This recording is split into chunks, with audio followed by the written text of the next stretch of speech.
एक उकाब की उम्र तकरीबन 70 साल होती है और इस उम्र तक पहुंचने के लिए उसे निहायत तकलीफों, मुश्किलात और कठिन रास्तों से गुजरना पड़ता है। जब उसकी उम्र 40 साल होती है तो सबसे पहले उसके पंजे, जिसकी मदद से वो शिकार को दबोचता है, कुंद हो जाते हैं। उसके बाद उसकी मजबूत चोंच टेढ़ी हो जाती है और उम्र के गुजरने के साथ साथ उसके पर, जिससे वो आसमान की बुलंदियों को छूता है, वो इतने भारी हो जाते हैं कि उसके सीने के साथ चिपक जाते हैं। इन सब मुश्किलात के होते हुए शाहीन के पास सिर्फ 2 रास्ते होते हैं।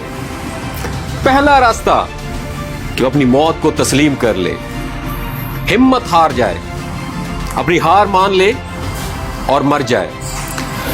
दूसरा रास्ता 150 दिन की मेहनत यानी 5 महीने की मेहनत के लिए तैयार हो जाए। आपका क्या ख्याल है, शाहीन कौन सा रास्ता चूज करेगा? जी बिल्कुल, शाहीन हार नहीं मानता। वो अपने आप को 5 महीने 150 दिन की मेहनत के लिए तैयार करता है। वो पहाड़ों में चला जाता है और पहाड़ों में जाके सबसे पहले अपनी चोंच को पत्थरों पे मारता है और अपनी चोंच को पत्थरों पे मार मार के उसे तोड़ देता है। जब नई चोंच निकलती है तो नई चोंच की मदद से वो अपना एक एक नाखून उखाड़ के फेंक देता है। जब नए नाखून निकलते हैं तो वो नाखून और चोंच की मदद से अपना एक एक बाल उखाड़ के फेंक देता है।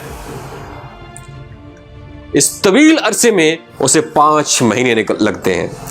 जब 5 महीने बाद वो पहाड़ की चोटी पे खड़े होके नई परवाज भरता है, हवाओं में उड़ता है, नई चोंच, नए बालों के साथ और नए परों के साथ, तो उसे ऐसा महसूस होता है जैसे उसने दूसरा जन्म लिया हो, नया जन्म लिया हो। इस तरह वो मजीद जिंदगी की 30 बहारें देख पाता है।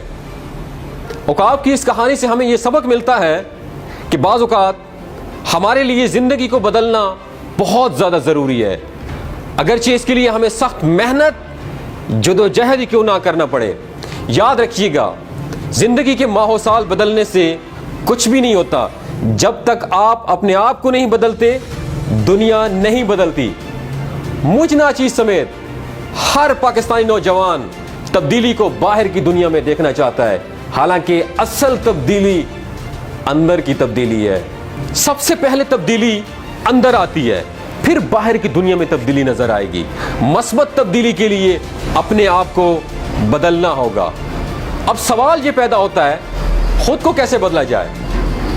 खुद को बदलने के फलसफे का मतलब ही यही है, अपनी कमियों, अपनी कोताहियों, अपनी कमजोरियों को आइडेंटिफाई किया जाए, तलाश किया जाए, फिर उनको बेहतर से बेहतर बनाने की कोशिश की जाए।